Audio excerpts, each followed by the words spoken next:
Welcome to Health Assessment for Nursing Practice. This is an RN to BSN course that I'm very excited to share with you. It's one of my favorite topics. However, to be successful in our RN to BSN program, you need to have skills in writing. In addition, those skills need to be shaped in a form we call APA style.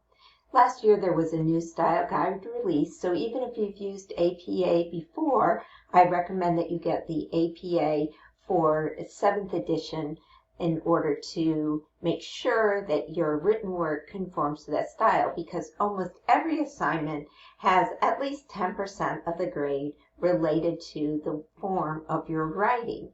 And so you can see that could make the difference between an A and a B, all things being equal.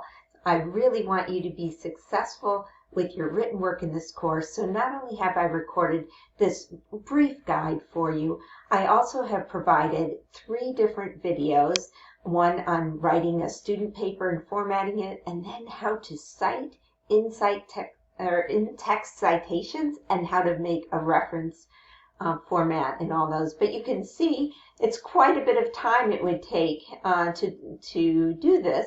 But I believe it's well worth it. Once you learn APA style, you can continue benefiting that for many years to come. So I've provided these slides for you so that you can, I can focus your attention in on some of the things that are just important for our class. And I also provided a checklist for you so that you can see how I think about your paper or any even brief written work that you do when I'm grading. So I want to be extra clear to you about this.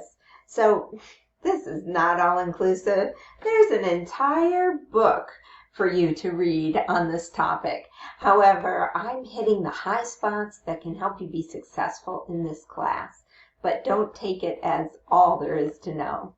Generally, we format papers using Times New Roman, so you don't want to get all crazy with all those fun Gothic fonts out there, but use the size 12 font. The margins are always set at 1 inch. We do double spacing of all assignments that are submitted, and you don't need to use a running head on any student paper. Instead, for student paper submitted, you'll have a title page, the body of the paper, and the references page. In addition, for written work or where you're having a scholarly discussion, like in a voice thread, you will want to provide the reference to that. So for those audio assignments, you will still be providing a reference for that on your work. So this will be important no matter what kind of assignment you're doing. The title page has your name, your school affiliation, and the due date. It's centered on the page, and there's an example in this wonderful APA manual on page 32. In addition, I've got an example here for you. I took that image from the book and highlighting for you that there's a page number, the paper title, and that can't exceed 12 words. The author, that'll be you. Affiliation will be the Department of Nursing at Appalachian State University. Our course is NUR, I think it's 3121, but I may have the number wrong. We change these all the time, so check on your course guide for that. And then I'm your faculty member, Dr. Dana E. Brackney, but perhaps you're watching this and you're in a different section, so you will either address your faculty member if they have a PhD credential or a DMP, they're addressed as doctor. And if they have a master's degree, we address them as with the surname Ms. or Mr. So, and then you have the due date of the assignment that you're submitting. So these are the core elements of a title page for student work. Then we have the body of the paper. The title of the document's on the first line. We indent the first line of every paragraph. I see students who are not used to writing formal papers often do not indent each paragraph. That's important. And then everything is double spaced throughout the body of that work. And you can see here, there's some suggestions for navigating Microsoft Word. There's a lot of helps for you within the program of those softwares. So the more you learn of those different helpful tricks, the easier this formatting gets. Here's an example of first page. Notice here we have in capital the title. It's not bolded, but it is centered before the forming of the rest of the paper. All right. Now the style of your writing is certainly going to improve. I know my writing improves every time I write something new. So you want to always be sure you're very clear, your writing's free of bias in the language that you use, and it's concise. Sometimes we tend to be, in nursing, we tend to be a little too concise. So I would say most of us in the nursing profession need to be clearer with our writing because we tend to get right to it with the way that we write, but adding more transition sentences and making sure you have an introduction to a paragraph and a concluding sentence to a paragraph can really improve the clarity of your writing. We want to limit the use of quotes, so you want to paraphrase things, but it's important to cite so that you're not charged with plagiarism. Sadly, almost every year we have some student that has used excessive plagiarism and cannot continue on in the program. So you need to be sure to identify who the information you're claiming, who is the author of that idea, and cite that in the text. On the references page, which I really want you to focus in on because, like I said, the voice read and other assignments that you do will have a references component to it. Just know they're alphabetized by the first name. Often students who are not familiar with this kind of writing will alphabetize the whole list of authors. Actually, that order of authors is important because the first name or the first author is the one who contributed the most to the paper. And the second author, the second most. So there's kind of a, I guess if you're thinking of chickens, a pecking order to that author names. But then within the reference list, that first name of authors from one particular reference is alphabetized with the first name of the author of another particular reference.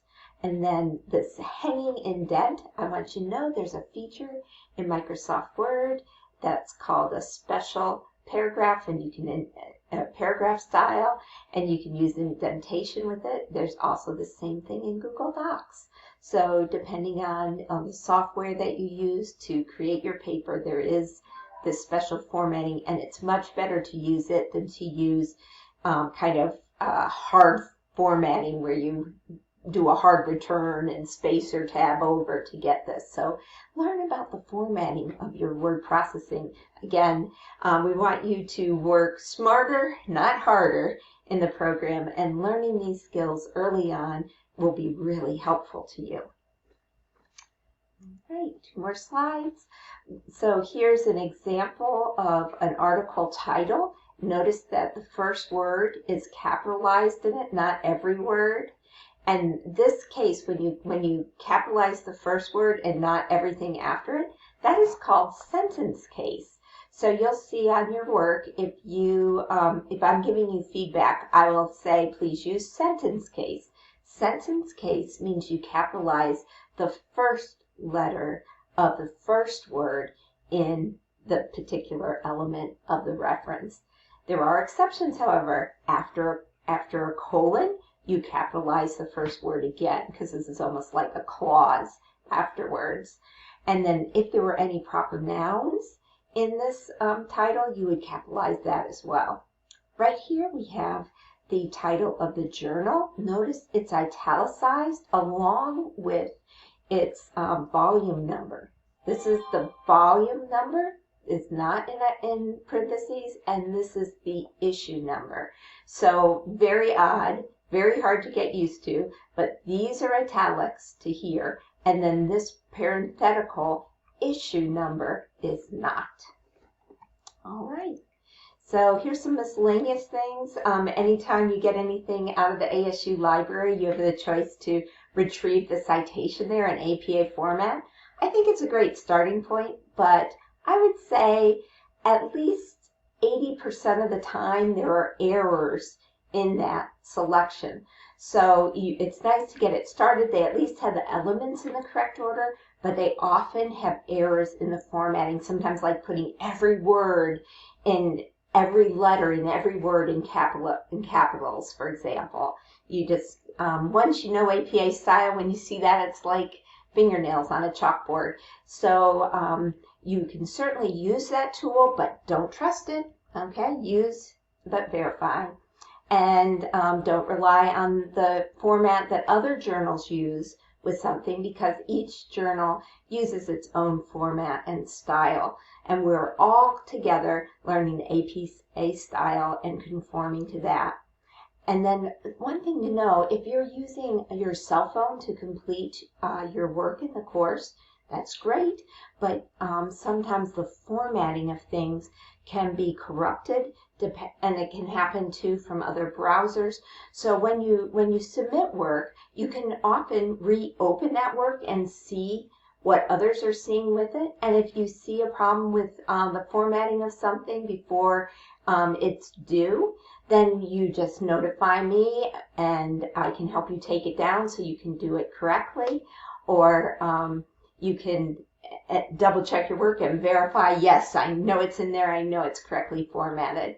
So I just want you to be successful. I don't want this component of scholarship and scholarly progress to get in the way of you demonstrating your excellent nursing knowledge.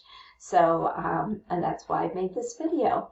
And do know that when you go on to graduate school, and so many of our graduates do, you will most likely be using APA style in your graduate school work. So this is a skill to put in your toolbox and will help you as you continue to further your career. Thanks for watching.